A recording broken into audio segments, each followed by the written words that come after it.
Majalah Investor edisi bulan November membuat peringkat Badan Usaha Milik Negara atau BUMN terbaik tahun 2019. Ada 5 parameter yang diukur, yakni pertumbuhan laba bersih setahun, pertumbuhan pendapatan usaha 1 tahun, return on equity, return on asset, dan ratio net profit margin. Siapa saja BUMN yang memetik laba terbesar?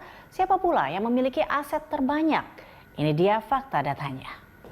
Pada 2018, aset 113 BUMN di negeri kita bertambah gendut, naik 13,7% dari 7.210 triliun rupiah pada 2017 menjadi 8.200 triliun pada tahun lalu.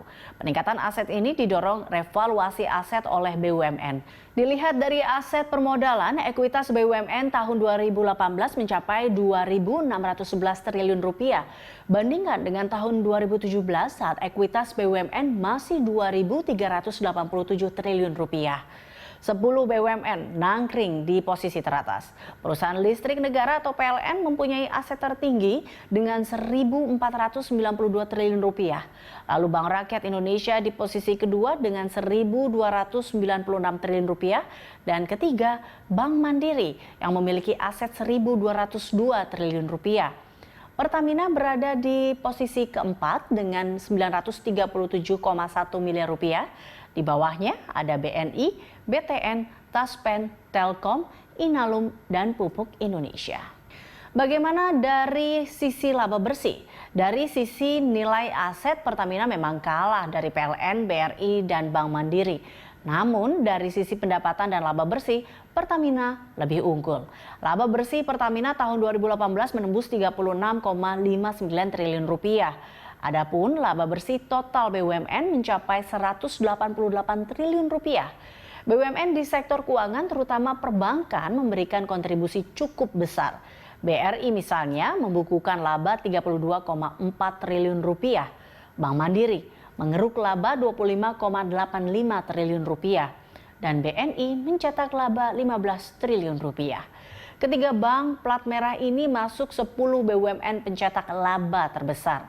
Telkom nangkring di urutan ketiga dengan laba 26,9 triliun rupiah.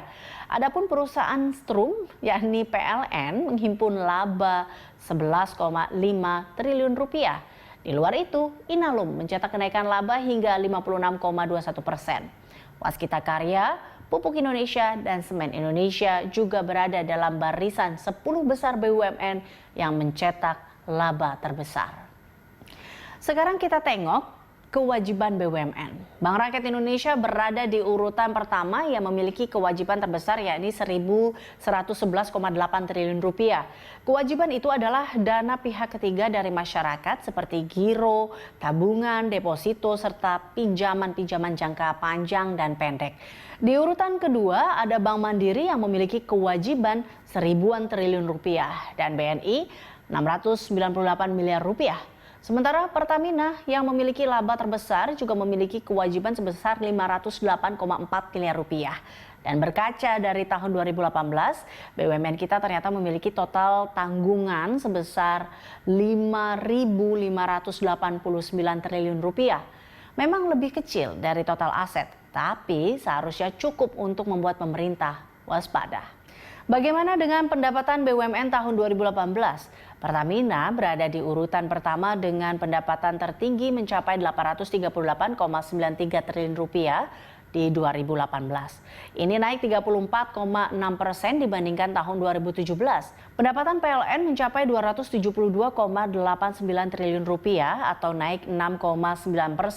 Lalu pendapatan BRI naik 10,5% menjadi 139,4 miliar rupiah. Telkom menjadi perusahaan yang pendapatannya naik kecil hanya 2% hingga pendapatan usahanya sekitar 130,8 miliar rupiah. Inalum yang di tahun 2018 melakukan aksi korporasi bersejarah dengan membeli PT Freeport Indonesia mencetak kenaikan pendapatan tertinggi yaitu mencapai 38,3% atau 65,2 miliar rupiah. Dibandingkan total pendapatan BUMN sepanjang 2018 yang sebesar 2.343 triliun rupiah, pendapatan Inalum kecil sekali. Dan inilah BUMN terbaik di tahun 2018. Bank Rakyat Indonesia menduduki posisi puncak untuk BUMN sektor perbankan. BRI unggul dalam penyaluran kredit UMKM. Pada sektor asuransi, asuransi Jasara Harja memimpin di urutan pertama dan diikuti oleh Askrindo. Pada sektor pembiayaan dan keuangan lain, Pegadaian menduduki posisi teratas. Di kelompok kehutanan, Perhutani menjadi nomor 1. Perhutani unggul di antara 9 perusahaan yang lolos di sektor ini.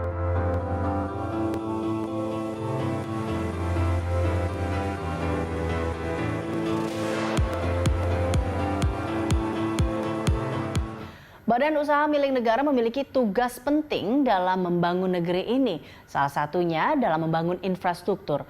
BUMN mendapat proyek-proyek penting untuk jangka panjang maupun pendek.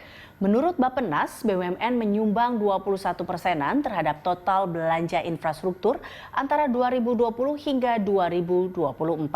Sementara dana APBN yang digelontorkan untuk pembangunan infrastruktur mencapai 37% dan swasta 42%. Pada tahun fiskal 2020, alokasi dana infrastruktur ditargetkan 419 triliun rupiah.